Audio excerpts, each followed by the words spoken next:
Hello there, you're now with me, Handy Gui for TVS News at 5. Let's begin with our top story.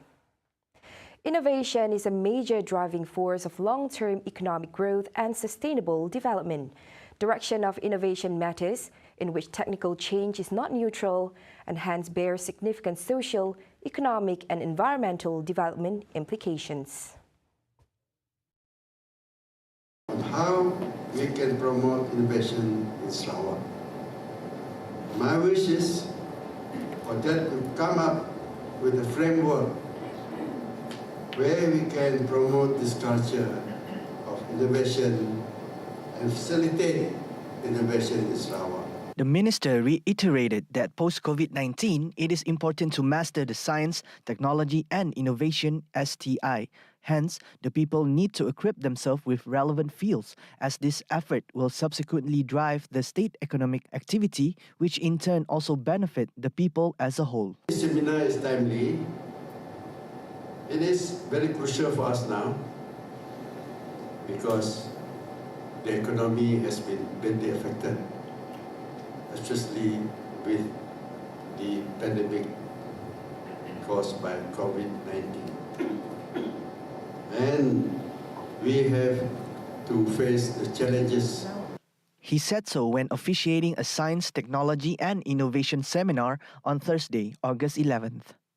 Earlier, the Ministry of Science, Technology and Innovation had introduced two initiatives, namely the National Science Technology Innovation Policy, DSTIN 2021 till 2030, and the 10-10 MISTI Malaysia Science, Technology, Innovation and Economic Framework in the effort to boost the role of science, technology and innovation STI in achieving economic growth and towards the goal of making Malaysia a high-tech country. Meanwhile, the National Technology and Innovation Sandbox, NTIS, has been listed among the 10 programs under DSTIN with the expectancy of reducing dependency on foreign technology and labor. In addition to helping the country to increase its gross domestic product, GDP, to 3.4 trillion ringgit by 2030.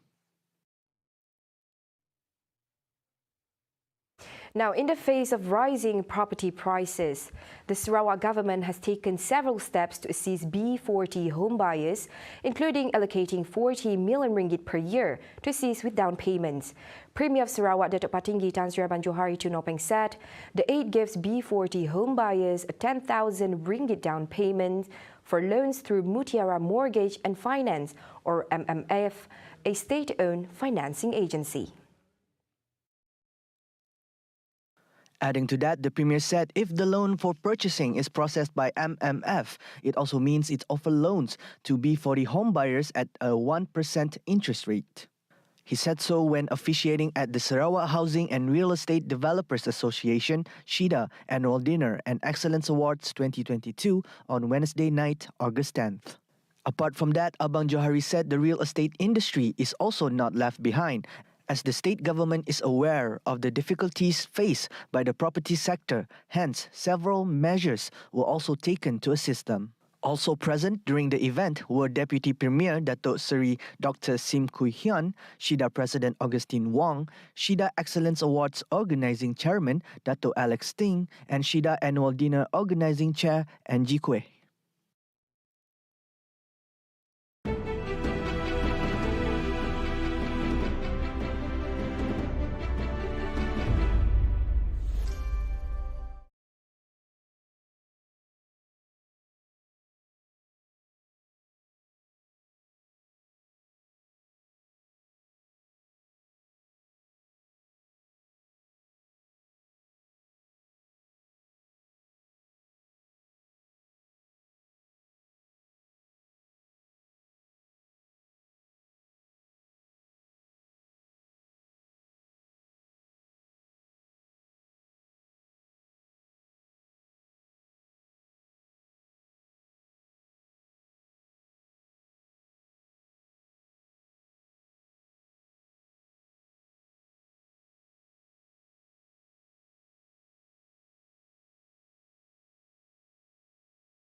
Welcome back. Now back to our weekly discussion on the declining number of students who chose to further their studies. Higher Education Minister Noraini Ahmad said a total of 17,613 public university students dropped out last year, while 5,165 students had suspended their studies without providing any specific reason. As for students in private universities, she said 20,577 of them had postponed their studies. One of the reasons contributing to this decline is that youth nowadays believe that furthering their studies does not guarantee better jobs. That's the reason why most choose to jump immediately into the workforce. Now, is this a valid reason to choose for their career progression? To answer this, earlier today we got the opportunity to interview the Chief Executive Officer of Sarawak Digital Economic Corporation, SDEC, on his views as an employer on this matter. Well, I think there's neither right or wrong in whatever decision they want to make. Basically, with the current sets of technology and lifestyle, people lifestyles, right? A lot of time, student does not know. With the choices of life that they have, they do not know basically what best to pursue. But I don't see any harm in pursuing your study while doing whatever interest that you have. For example, like web content developer and all these things. Because for me, you can always pursue that kind of career at the same time while you are studying. So these are the beauty about the current technology and lifestyle that we have, where the technology enables this kind of thing to be done, right? You can be in anywhere and be part of a bigger picture, and for example, like you want to be an influencer, for example, you can always be in Kuching and you can become an influencer for a certain product, and just at a click, at the tips of your finger. So for me, why not do two things at the same time? That's my opinion about things, Study while at the same time pursue whatever interest that you have. I totally support pursuing your education, because for me, that's given you more choices moving forward. Because for me, tertiary studies is different from the early stage education and the higher school education.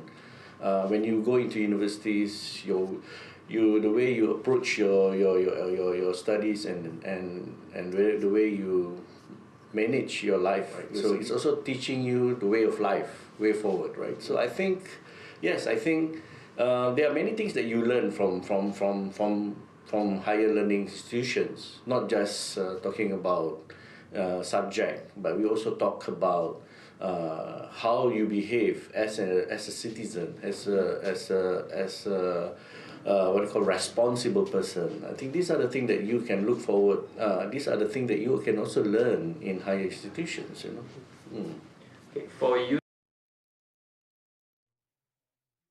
Now, most fresh graduates nowadays tend to fall into a minimum wage, on top of having an education debt, although they possess a high level of education background. This contributes to why youth don't see furthering studies as a relevant option. In regards to this, are employers to be blamed, or is it due to global inflation that has been a hot topic in recent times? Right. So for me, it's a vicious circle. It's like if I get good contracts, I get good income, I can pay better salaries to the staff, right? So it's always in that manner, right? If everybody wants cheap product, I can only pay so much. At the end of the day, the company that hire people can only pay so much to the staff themselves. So it's all about a vicious circle of demand and supply, right? And most of the time, when you look at the starting salary now, I think for fresh graduate, I think they are not earning less than 2,004 or 5. I think they're mostly earning about that, right? Except for some small companies, if they decided to work with a smaller firm, a new startup, for example, then it's a matter of agreeing to what the other party is willing to pay for you.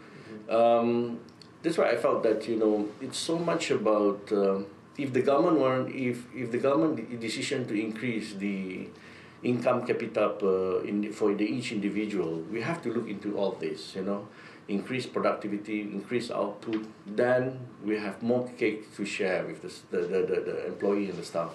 So this is very, very critical moving forward.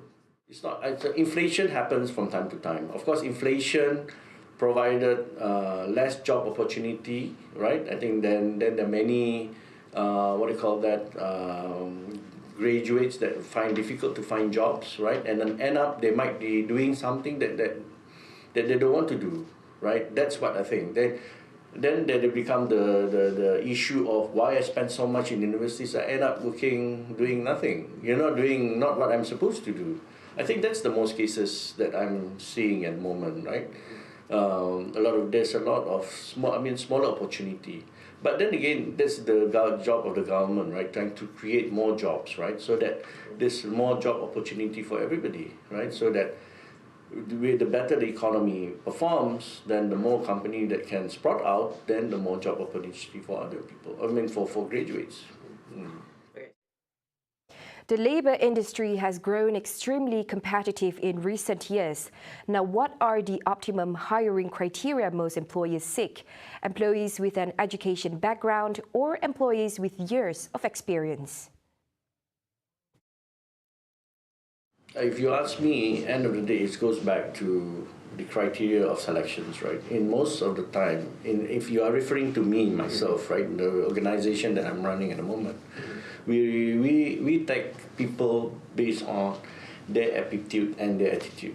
I think this is the biggest criteria of our biggest selections. They can be fresh grad, but if they have the willingness to learn, then I think we will take them. Because at the end of the day, you want to give a job that is not meeting to what they have gone through in the tertiary studies, then it might not be, they will not stay with you long. So that is one of the risks. So the best option is to go for people who have interest in what they're trying to do, and that interest, the job, job description really meets their interest. I think that is the best option. Now, a decomposed body was found afloat along the Sarawak River nearby Jalan Patingan. Police was summoned to the scene following a report of the discovery by a member of the public. The matter has also gained traction on social media, and according to sources, the victim matched the identity of a missing 80-year-old person, reported on August 9th, who hailed from Jalan Nanas. It is also said that the deceased was a person with disabilities with hearing impairment. The body was fished out by authorities at 1:57 p.m. and has since been taken to the Sarawak General Hospital morgue for further action. Acting Kuching District Police Chief Superintendent Mervin Lisa, when contacted, confirmed the case.